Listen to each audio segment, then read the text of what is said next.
Good afternoon, everybody. It's Hoz. This is a quick message to my friends and fellow citizens in Britain. Literally to anyone with a beating heart, in fact.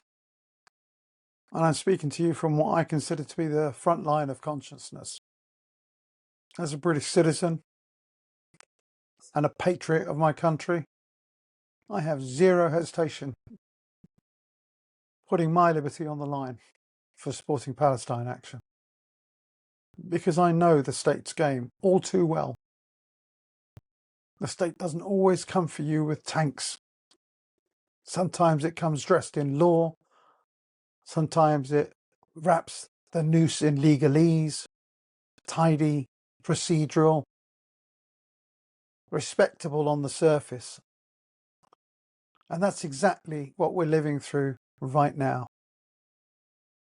This is not the first time nor the last time that the state has tried to crush people for doing what is right, for stepping outside the margins of what the law allows, to defend something much bigger, something much deeper. Principles of dignity, truth, humanity, conscience, solidarity, equality, and justice. These aren't just words, they're the pillars that have carried every movement for change, from the suffragettes who've been smashed, imprisoned, force-fed for demanding the vote, to the miners' strikers, workers standing against Margaret Thatcher's boot, from gay rights activists jailed for loving who they love, to the poll tax rebels who brought down a prime minister. And today, these pillars carry us again, and they remind us. When the law becomes a weapon to silence our conscience, it must be defied. When speech is being punished and when obedience is demanded, the only moral response is to disobey. Because the law is not neutral and power is not a virtue. And Parliament, the last time I looked, was not God. In 1885, it was gross indecency to be gay. That was the law. In 1988, it was promoting homosexuality. These were all against the law. They criminalised these things. And today it's supporting Palestine action. A group fighting to stop arms that are fueling a genocide. This is exactly the same structure, just wearing a different mask. Each time the law was used not to protect people, but to control them, to police their loyalty, to punish defiance, to blackmail the conscience of a nation. This is what the law has become, a tool for policing loyalty and blackmailing, not evidence-based justice anymore. Everyone knows this is not about national security. It's about protecting profits. It's about shielding Elbit systems and our government's complicity in genocide. What we're witnessing is psychological warfare on the British public. And it's no longer about guilt. It's about obedience. And we, the citizens of this country of ours, must say in one voice, as loud as possible, no more.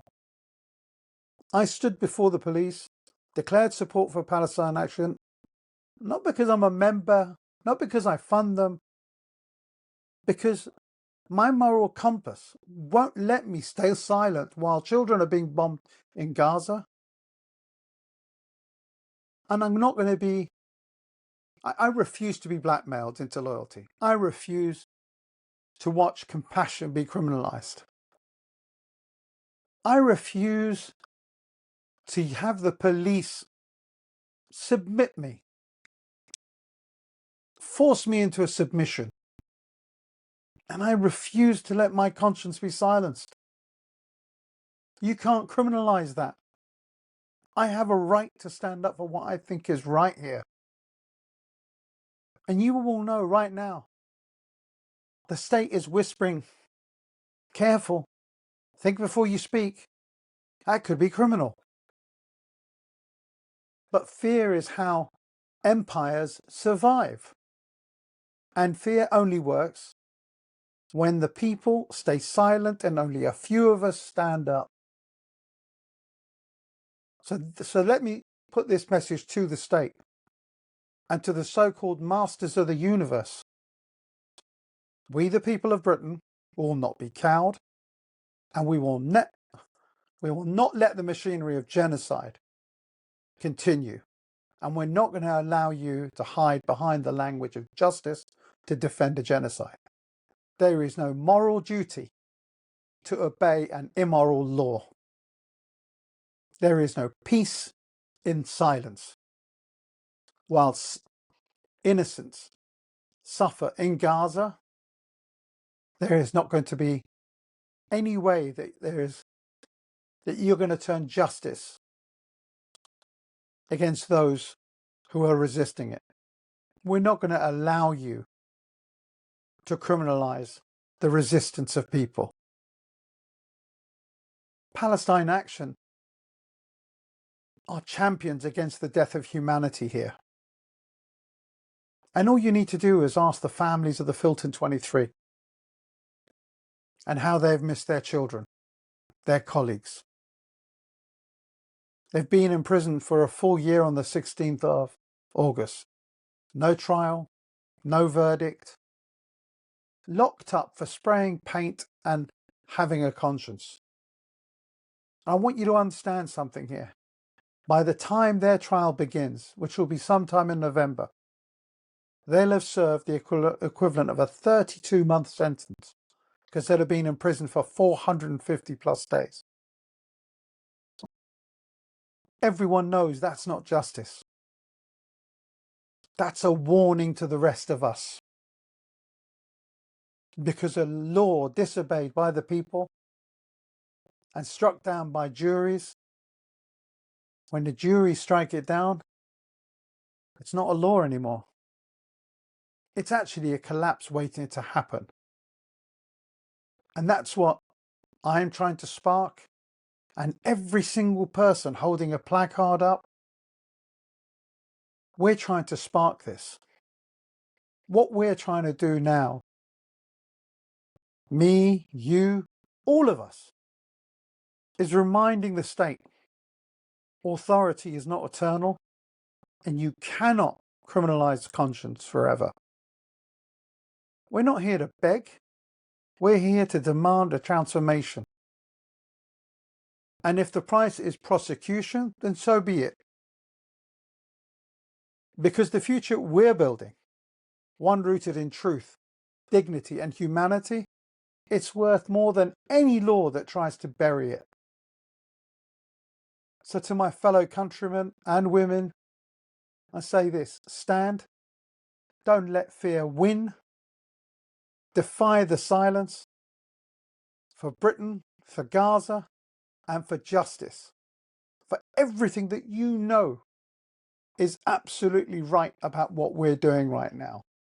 We cannot allow this government and the people who are behind it to silence us. You have to stand up for your rights.